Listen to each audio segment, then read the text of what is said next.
باصلاحیت بچوں کو اپنی نظروں کے سامنے دیکھا اور پرکھا، اور آپ بچوں کے مافی ضمیر کو اس طرح بے باک طریقے سے ادا کرتے ہوئے دیکھا، تو اس مکتب کو مدرسہ کہنے پر ہم مجبور ہوئے۔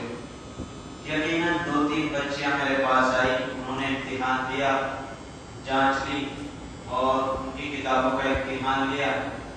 اگرچہ بہت مختصر امتحان لیا، لیکن کسی چیز کو پرکھنے کے لیے مثلاً ایک کنواں یا بالٹی میں پانی ہے، اگر اس پانی کو دیکھنا ہے کہ یہ کھارا ہے، میٹھا ہے، پھیکا ہے یا کیسا ہے، تو صرف ایک انگلی ڈبو اور منہ میں پانی ڈالو، ایک بوند سے پتہ لگ جائے گا کہ وہ پانی کیسا ہے، لگ جائے گا نہیں؟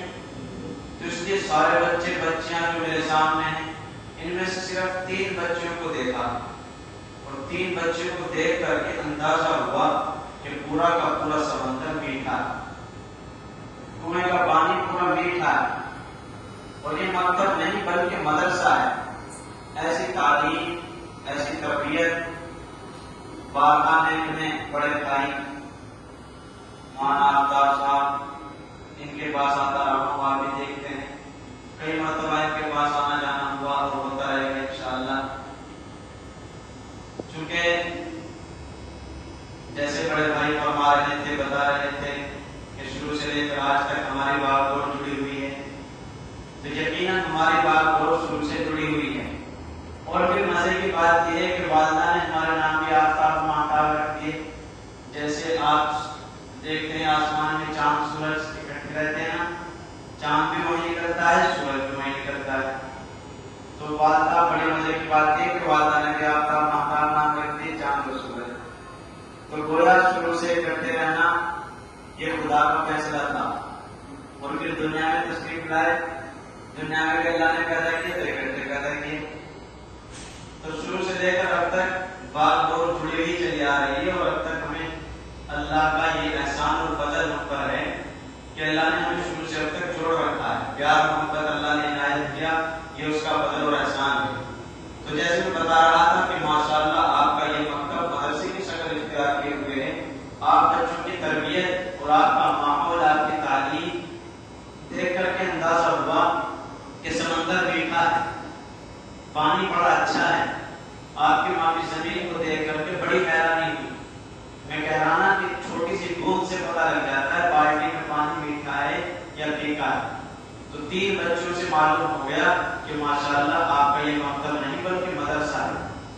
لیکن بچوں، امتحان ہوتا ہے، کہا جاتا ہے عند الامتحان یکرم الرجل او یہان، امتحان کے وقت یا تو عزت دی جاتی ہے اور امتحان کے وقت یا تو ذلیل کیا جاتا ہے۔ تو انسان چاہتا ہے کہ مجھے عزت ملے، کوئی یہ نہیں چاہتا کہ مجھے ذلت سے نوازا جائے، بلکہ سب، میں اور آپ بھی یہی چاہتے ہیں کہ اللہ کی جانب سے ہمیں عزتیں ملیں۔ تو امتحان ہوتا ہے، امتحان کے وقت یا پھر انسان کو عزتیں دی جاتی ہے یا پھر اس کو ذلیل کیا جاتا ہے۔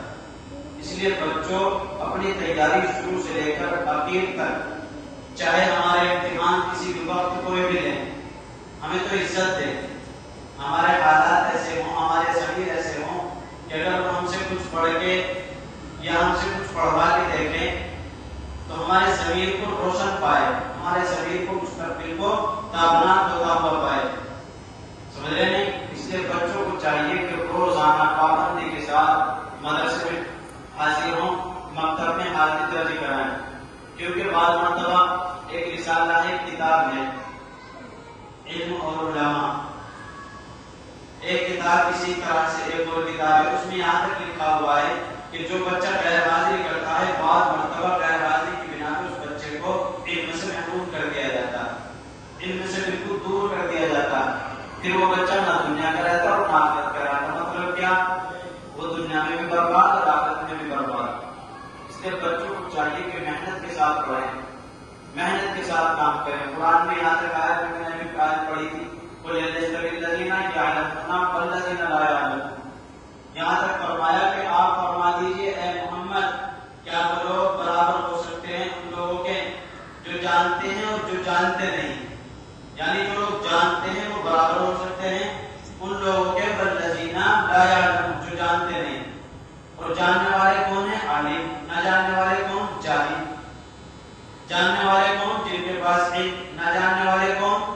جن کے پاس علم نہیں. تو یہاں تک فرمایا کہ برابر نہیں ہو سکتے.